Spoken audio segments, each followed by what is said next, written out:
Good evening. At this time, I'd like to call the City of Twinsburg Caucus meeting for June 27th, 2023 to order. The time is 7 p.m. Shannon, please call the roll. Mr. Barr? Here. Mrs. Walker? Present. Mr. Post? Here. Mr. Bellin? Here. Mr. Deeds? Here. Mr. Fury? Here. Mrs. Labby? Thank you, Shannon. At this time, I'd like to make a motion to enter into an executive session to discuss matters pursuant to the Ohio Revised Code, Section 121.22G4, negotiations. To prepare for, conduct, and review negotiations and bargaining sessions with public employees concerning their compensation in terms of their employment. May I have a second? Second. You're fine. Second. Mrs. Walker seconds. Shannon, please call the roll. Mr. Barr? Yes. Mrs. Walker? Yes. Mr. Bellin? Yes. Mr. Post? Yes. Mr. Fury? Yes. Mr. Deeds? Yes. The motion passes 6-0. We'll enter into an executive session. We'll be brief and we'll be right back. Thank you. Thank you, everybody, for your patience as we exit our executive session, again, pursuant to the Ohio Revised Code regarding negotiations. Thank you for your patience. We do have a lot to get through this evening, so I'm going to try and move us quickly through the caucus meeting. We're honored to have a large array of scouts with us this evening for some pretty exciting stuff, and glad you're all here. We'll try not to bore you with this stuff. We'll get on to the proclamations and presentations here in a little bit. Shannon, do we have any presentations this evening? There are none. All right. Items for discussion. Mr. Vizana, do you have anything you wanted to add during the caucus this evening? I do. So I am going to briefly hit the different items that the Charter Review Commission for Twinsburg for 2023 proposed. So if you take a look at Ordinance 77-2023, that in it has a full red line of the changes that were proposed by the Commission. What I'm going to do briefly tonight, as I promised at our last meeting, is I'm going to go through each of those sections, and I will point out one of three things: the current language as it stands, the proposed language, or if it is an item that was referred to as a housekeeping item. And I'm going to, in an effort to make this move along pretty quickly, given that we have a pretty full agenda tonight and a lot of visitors. And also we have another meeting where this will come up, so tonight is just the second reading for Charter. So we can have more discussion on the third reading night on, I believe that's July 11th. So keep that in mind. So without further ado, Section 302, wards, the districting commission. The current language has wards are drawn to reflect an equal number of qualified voters based on the voter registration numbers from the last statewide general election. The Charter Review Commission proposed to amend the redistricting process so that wards are based on population numbers from U.S. Census data. And the wards will be redrawn to reflect equal population. So the difference there is ward numbers, the wards would still reflect equal numbers, but they'd be based on population as opposed to voter registration. And that's because we represent everyone in the ward, not just people to vote. Yeah, that was the reason suggested by the commission with that change. So Section 404, vacancy in the office of mayor. There was a rather robust discussion about Section 404, and as we all experienced with Mayor Scafidi and the council here recently in the event of a mayoral resignation, the current language says that an acting mayor may serve for up to 6 months and retain their seat as a council member during the same. And in a situation when there's more than 6 months left on the remaining mayoral term, then that acting mayor serves until the successor mayor is elected at an election for the unexpired term. After, like I said, a very robust discussion with the Charter Review Commission, they recommended a modification that goes like this: that an acting mayor can serve up to 24 months without the need for holding an election, but they have to resign their seat as a council member should they accept the appointment of the acting mayor. If the unexpired term is 6 months or less, then the acting mayor need not resign their seat on council. And then finally, in a situation where there's more than 24 months left on the unexpired mayoral term in the event of a vacancy, the acting mayor serves as a successor until a successor is elected, but they don't have to give up their seat as a council member. So they've created a tiered situation there. Yes? Wasn't that 12 months, not 6? My notes had 24 months, but I can check. No, 24 months, but if it's 12 months or less for the, they do not need to resign their seat if it's under 12. And I thought we did under 12 because they would need to know in January for the primary whether or not they're going to run again. And so we Okay. said, remember that? I do not, but I'll verify that. Originally, we said let's do 6 months. Then after we started having the conversation, we said no, it needs to be 12 because if there's a primary election, they wouldn't know whether or not to run. Yeah, I'll take a look So, into the minutes I'm of the almost commission. positive that's supposed to be 12, not 6. All right. Thank you. Yep. Thank you. Moving on to section 603, contracts and purchasing. The current language has bids for contracts must be advertised for a period of 2 weeks in a newspaper of general circulation within the city. The Charter Review Commission proposed language that made it clear, and this kind of will tie into the last thing we talked about with section 1204, but made it clear that you could use electronic notification for bidding purposes. So this would be, I guess you could call it a modernization piece of language that's being proposed, and the electronic notification would be a electronic medium that's generally used as an industry standard or the city website. I would say in my experience with other municipalities, the city website is becoming a place where cities are advertising for bids. Also, there was discussion about the reference to the types of contracts that don't need to be bid, and personal services was listed there. The commission ultimately decided to add personal and professional services. I will say that personal services, at least from a case law standpoint, have long been the professional services, as we call them. Think, accountants, lawyers, doctors. But the commission wanted a little bit of clarity on that point, and then they also wanted the charter to explicitly bless joint or cooperative purchasing programs as the same are permitted pursuant to state law. You might remember that I think it's annually we come back and the council meets and we authorize the use of these joint and cooperative purchase programs pursuant to state law. The commission wanted to put all that into the contracts and purchasing of the charter to make it clear that those are permissible uses, and council wouldn't need to go ahead and every year authorize entering into these cooperatively bid agreements. So moving on to section 701, 704, and 704A, which is a newly recommended section. So the current language in our charter provides for a Department of Public Works, as well as a 30-day notice for open board and commission appointments. The proposed language by the Charter Review Commission would abolish the Department of Public Works, if you will, and in its place 2 departments would be created: the Department of Wastewater Treatment and the Service Department. Furthermore, as it relates to the Charter Review Commission and the District Commission, a limited 7-day notice exception for midterm appointments of board vacancies is being offered to the electors. And the reason for that would be that the Charter Review Commission and the Districting Commission, the terms upon which they meet and the duration of that term that their boards are convened are pretty tight, and to adhere in the event that someone wants to resign their seat, to be able to have a 30-day notice to get a replacement can be cumbersome from a time standpoint. Finally, and this will come up again later here as I dig a little bit farther into the proposed changes, reference to economic development was added within the line of Department of Community Planning and Development. And again, we'll get to that here a little bit more thoroughly in a second. And then to our first housekeeping issue here, the reference to the Historic Preservation Commission, which is no longer in use in the city, is struck. Again, that's not used, so they're recommending that that be struck out of the charter. Section 705, the Civil Service Commission. The current language, the Civil Service Commission term length for one of the commissioners is 6 years. And all appointments, police, fire, and dispatch services, are under the competitive service appointments. The Charter Review Commission has proposed that Civil Service Commission terms reduced from 6 to 3 years in length.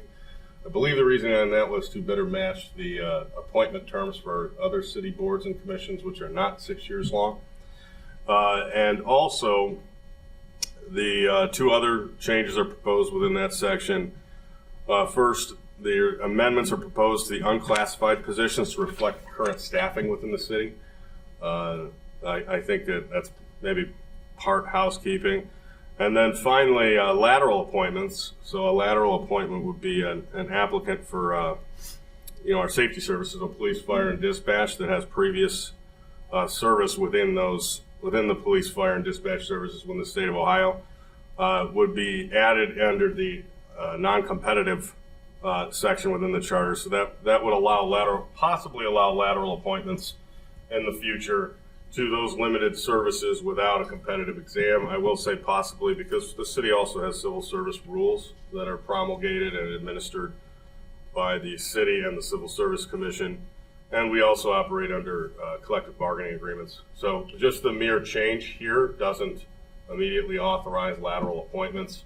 What this does is it frees up the ability in the future, should we need that flexibility in our toolbox from a hiring standpoint for our all-important safety services, that we might be able to explore that. And we could dig into our civil service rules and our CBAs and begin discussion of whether or not lateral appointments would be valuable to the people and the visitors of the city of Twinsburg. Again, housekeeping, remove reference to the Twinsburg Development Foundation, which no longer exists. Moving to 707 to 708, the Planning Commission, and again with 709 to 710 with the Board of Zoning and Building Code Appeals.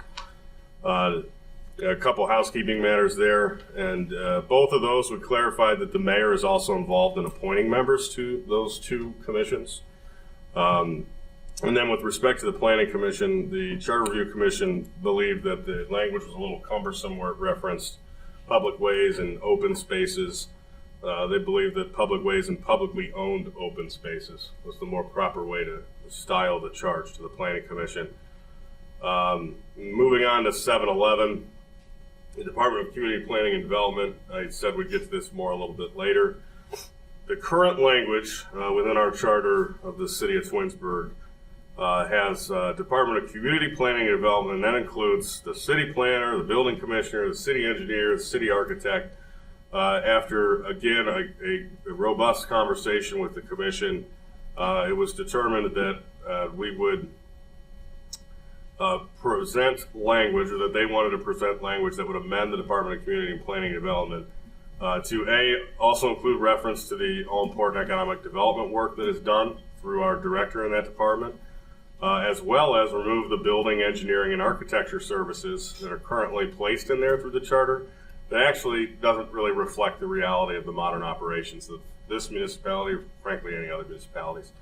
Those are separate departments, and they operate separately, on a day-to-day basis. And then again, housekeeping, the commission is recommending remove Historic Preservation Commission as it's no longer in use. And then the last two items, 7A04, we have publicly owned lands. The current language says that lands that are acquired by the city, the school, or the library trustees may be zoned public facility by a vote of the council without having to have that approved by the electorate in a subsequent election. The commission is recommending that we amend the list of city, school, and library trustees as also including our Summit County Metro Parks and the land conservancies here in town, that if they acquire lands and the council agrees with it, that those can be zoned public facility land without having to go to the people, vote of the people. And then finally, Section 1204, which was added, I think, in the last round of the Charter Review Commission, that had what 1204 operated as was permitted any line in the charter that said the city would be permitted to use electronic notification in lieu of a newspaper of general circulation for charter notices. In the years since this was passed, the city identified that we have many references within our code that refer to a newspaper of general circulation. And as we all know, newspapers of general circulation within the municipalities are slowly becoming more and more extinct. So the Charter Commission recommended that we extend that language to not just be times in the charter, that newspaper of general circulation, I think is actually only in one spot. It's in the contracts and purchasing section, but also within our codified ordinances. So we don't have to, spend, I don't know how long that piece of legislation could be, but going through our entire code, the thousands of pages there, and amending that to, say electronic notification. So that is I would say the sum of all the different proposed amendments. Like I said, your legislation has it all spelled out in black and white with the red line format. And again, this is second reading tonight. We'll be coming back on July 11th for a third reading relative to the Charter Review Commission's recommendations. Thank you, Mr. Vazana. So a lot of material presented to us tonight. Council, again, will be reading this for its third and final reading on July 11th meeting. Anyone that has any questions, highly encourage them to reach out to Mr. Post, who is the council representative, Mr. Vazana, or the mayor's office as well. Quick teachable moment for our folks here tonight. We're a charter city, and our charter actually requires us to review the charter, and that's what just kind of happened here this evening. Council selects members of the community to serve on a committee, and members of the administration and council.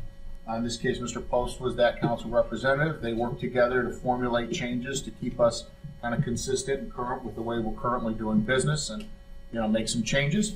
And then council simply votes on whether or not we accept these changes, and they should go to a vote of the people. So we're not changing anything up here, simply kind of reviewing the hard work that our men and women on the committee have done for us in reviewing these things, and it's a lengthy process, and I thank them for that. And then ultimately, this is up to the voters and the people of Twinsburg. So I'll put it right back out there for them. That concludes that, unless anyone has anything for Mr. Vazana. All right, moving along to audience participation. Shannon, do we have any audience participation? We do. First, we have Lynn Clark. Good evening.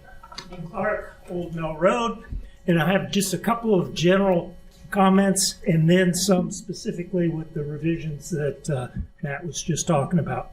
So, one of the essential elements of federal government, state government, is the separation of the executive branch, the legislative branch, and the judicial. It seems to be all a little muddied together here. And I just would hope that someplace in all these efforts to modify our charter to improve it, we get that division of church and state. Number two, there have been some suggestions that we want to get more public participation.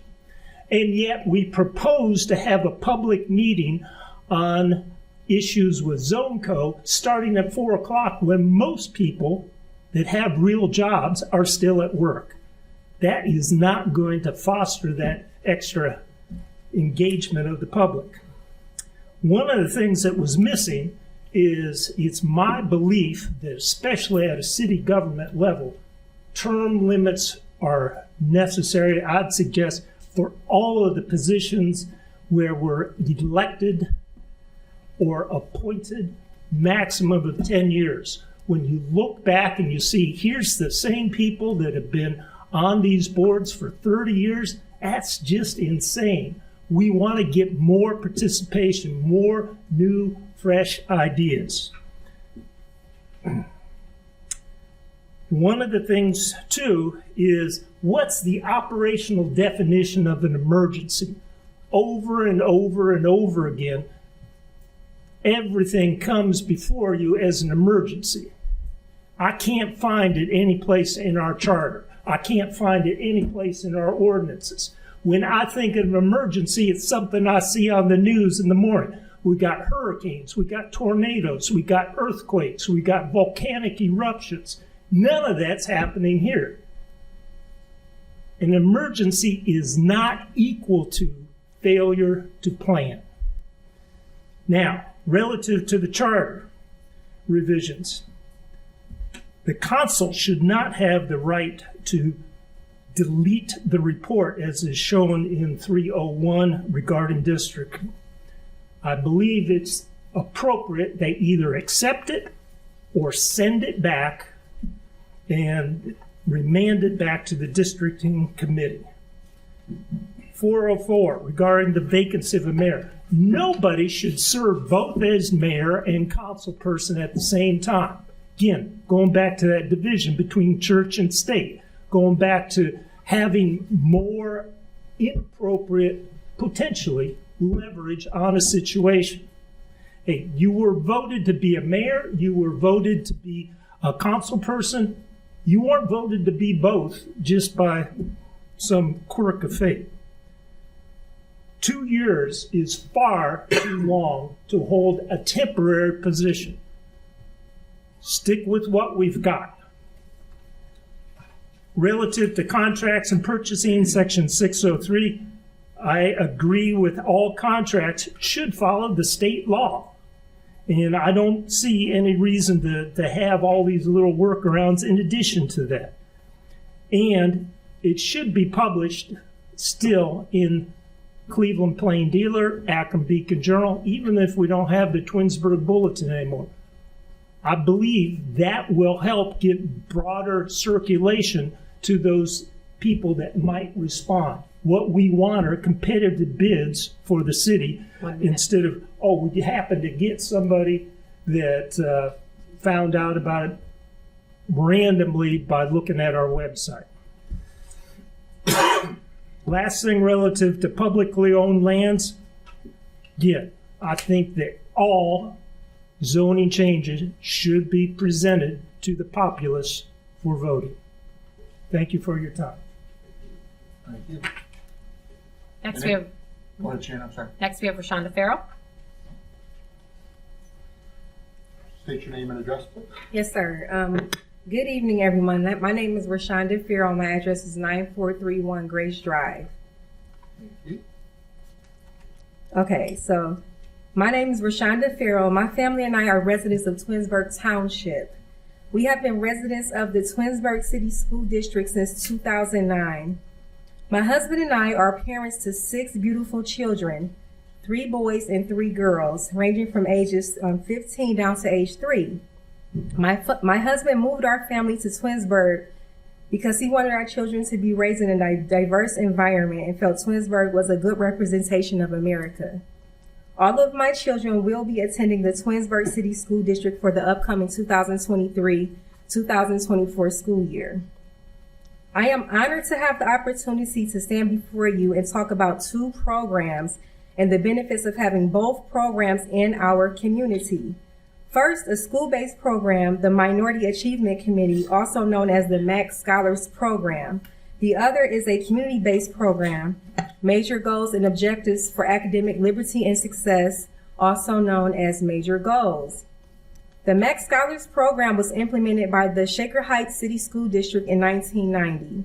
The mission of the Max Scholars Program is to promote confidence, pride, respect, and increased achievement amongst African American students, beginning in the elementary grades and continuing throughout their high school experience, by supporting students with mentoring, advising, achievement supports, community service, and leadership opportunities. The Max Scholars Program provides a space for African American students to be successful in a supportive environment. On Wednesday, May the 17th, 2023, I attended the Class of 2026 Academic Awards Ceremony. I was shocked to see so little African American students represented on stage for maintaining a cumulative GPA of a 3.5 or above. Immediately, I started to research academic statistics in our district. What I discovered was heartbreaking. The persistent underachievement of African American students has been an overwhelming problem for decades in our district as well as across the nation. Many programs have been implemented to try to alleviate this problem.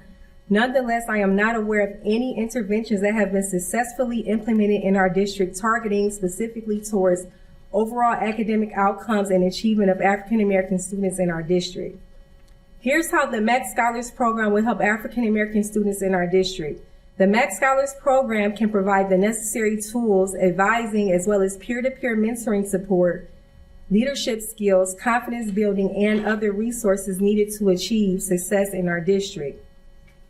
Moreover, Major Goals is a community-based program aimed at providing educational services, create support networks, and establish academic resources to African American and economically disadvantaged parents and students through targeted monthly workshops focusing on the dimensions of health and wellness, and core academic subject tutoring.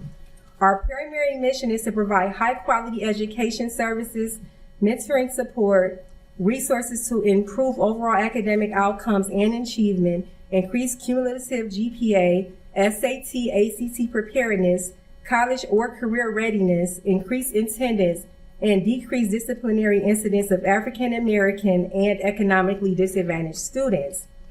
Major Goals is designed with a key focus on parental engagement and community involvement.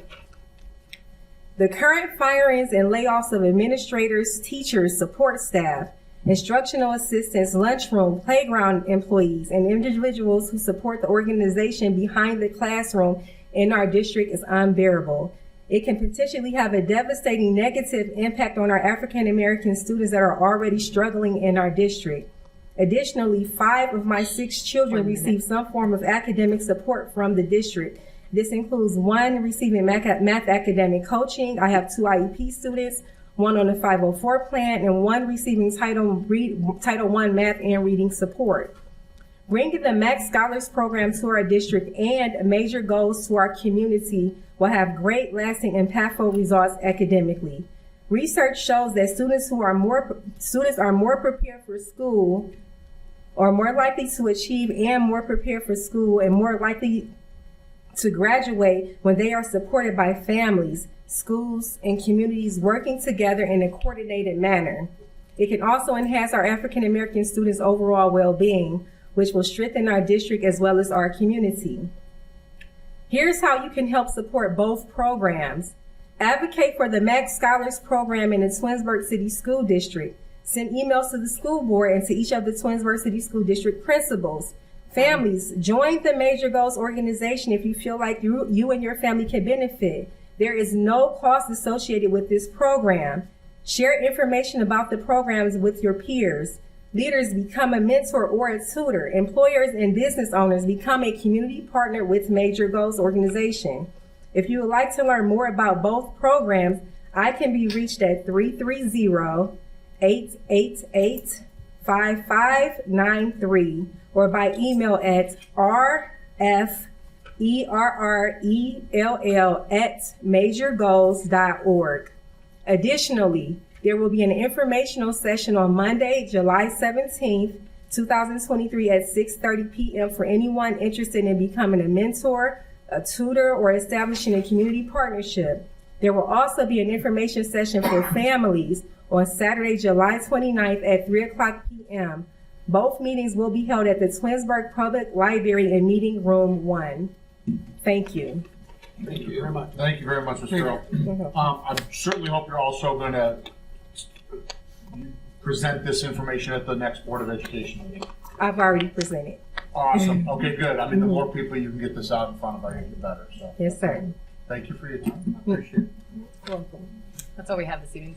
Thank you. All right, thank you again. That moves us on to pending legislation. I'll try and get through this as quickly as possible. We're going to start this evening with Ordinance 60/2023. This ordinance is to permit a child daycare by conditional use permit in the C5 Mixed Residential Business District as recommended by the Planning Commission. There was a public hearing held on May 25th. Some recommendations were made for revisions to the ordinance. Planning Commission reviewed this at the meeting last night. Mr. Bazan, is there anything you'd like to add or share with council? I would just say that the recommended conditions that we discussed were positively received by the Planning Commission last night. And namely, 2 conditions would be added to this conditional use should it be approved by the electorate. 1, outdoor play areas shall be screened with a minimum of 20-foot wide landscaping and or vegetative buffer along with a fence. And 2, all child daycare centers shall possess a current license to operate the same from the state of Ohio. And as I said, the Planning Commission positively received those 2 conditions and have recommended that your consideration of that was appropriate, and that the changes are before you here in Ordinance 60/23 as amended with today's date.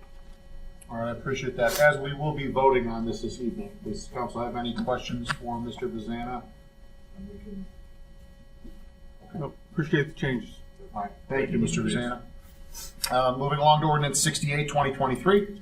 This ordinance is the annual tax budget for 2024. This will be on its second reading tonight with an emergency clause added to the third reading to get this to the county deadline of July 20th. Mrs. Conway, anything you'd like to add regarding this? Not tonight. All right, council, any questions or comments? All right. Moving on to ordinance 72, 2023. This ordinance is the official intent to reimburse funds pertaining to the Ravenna Sanitary Sewer Replacement Project. This is an Ohio Public Works Commission project. This will provide 50% of the total project cost not to exceed $258,280 for the sole and express purpose of financing or reimbursing the cost of the project. This will be read for the second time this evening. We will be placing it on an emergency to start the reimbursement process in a timely manner.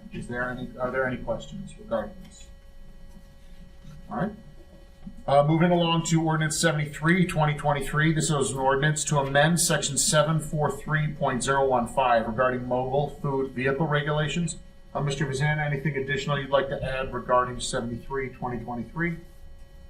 Yeah, just briefly, I would say that Mr. Deeds and I had a telephone conversation. There are some revisions that he'd like to propose. So I'm going to take the opportunity in the next 2 weeks to bring back some recommendations based on Councilman Deeds' suggestions. At that, I don't have anything else to add relative to this legislative piece. So 73 will be on its second reading then this evening, and then we can possibly at the July 11th meeting look at some of those. That's correct. Right. Wonderful. Yeah, there was just a few cleanup items in there. Sounds great. I Yeah, that's a appreciate good point. I wouldn't say anything not substantive, but Mr. Deeds has pointed out some housekeeping type items in there, and him and I discussed it. We thought, while we're reviewing this business regulation, it'd be silly not to clean it up and tighten up the language a little bit more. Great opportunity, Yep. absolutely. All right, well, appreciate that and look forward to those, hearing those revisions on the 11th. Ordinance 77, 2023 is an ordinance the ordinance recommends changes being proposed by the Charter Review Commission. We discussed this earlier. We will be reading this 3 times with an emergency clause being added on the third and final reading. Thereafter, it will be submitted to the Board of Elections for placement on the November 2023 general election ballot. Any discussion or questions regarding 77, 2023? All right, hearing none, we're moving along to ordinance 78, 2023. This ordinance is to reapply for state capital improvement project funding through application to the Ohio Public Works Commission for the Ethans Green Sewer Outfall Lining Project. The estimated project cost is $440,000. The city would be applying for grant funding of $220,000 for phase 3, which is the final phase. This legislation also authorizes the city engineer to apply for a 0% loan with a 30-year term if the grant is not awarded. Amy Moore, the city engineer, spoke about this at the last Public Works Commission meeting. The reason for the emergency this evening is to get the application submitted in a timely fashion. Does anyone have any questions on 78, 2023 or additional discussion? All right, moving along to ordinance 79, 2023. This ordinance is to allow the city engineer to apply for another state capital improvement project funding through application to the Ohio Public Works Commission. This application is for the Tinkers Creek Interceptor Sewer Project. The estimated project cost is $506,500. The city would be applying for grant funding of $250,000 to allow for maximum points on the application. This legislation also authorizes the city engineer to apply for a 0% loan with a 30% term if the grant is not awarded. This project was discussed at the last Public Works Commission meeting. And again, we're asking for it on emergency to get the application submitted in a timely manner. Any questions on 79? Moves us along to 80, 2023. Ordinance 80 is for another grant application for state capital improvement project funding through application to the Ohio Public Works Commission. This particular item is for bank stabilization and sanitary sewer project. The city would be applying for grant funding of $250,000. Ms. Moore also spoke about this at our last Public Works Commission meeting. And again, asking for the emergency this evening to get the application submitted in a timely manner. Questions regarding 80, 2023? Moving along to Ordinance 81, 2023. This ordinance is for another grant application for a state capital improvement project funding through the application, the Ohio Public Works Commission. This is for the Ravenna, Shepherd, Richmond, Broadway intersection improvement project. Ms. Morris spoke about this at our last Public Works meeting. And again, we're asking for the emergency so we can get the application submitted in a timely manner. Questions or discussion on 81, 2023? Ordinance 82, 2023 is an ordinance accepting the right-of-way for Darrow Road and Richner Road. This was recommended by the Planning Commission at their meeting last evening. As a condition of the site plan approval for Holt Orthodontics project, the Planning Commission required a lot consolidation and right-of-way dedication at 9184 Darrow Road. The applicant is fulfilling these two requirements with its current submittal. 4 parcels at this location will be consolidated into one parcel, and an additional right-of-way width will be dedicated as requested by the city engineer. 2 of the existing parcels that are currently platted to the center line of State Route 91 will be modified to reflect the requested right-of-way width. Mr. Post is the council rep for Planning Commission. Do you have anything you'd like to add at this time, Mr. Post? No, I think pretty much summed it all up. I appreciate that. Thank you, Mr. Post. Yep. Moving on to Ordinance 82, 2023. This ordinance is to accept the fact-finding recommendations regarding the OPBA dispatchers unit. Mr. Vazana, do you have anything you'd like to add regarding Ordinance 82, 2023?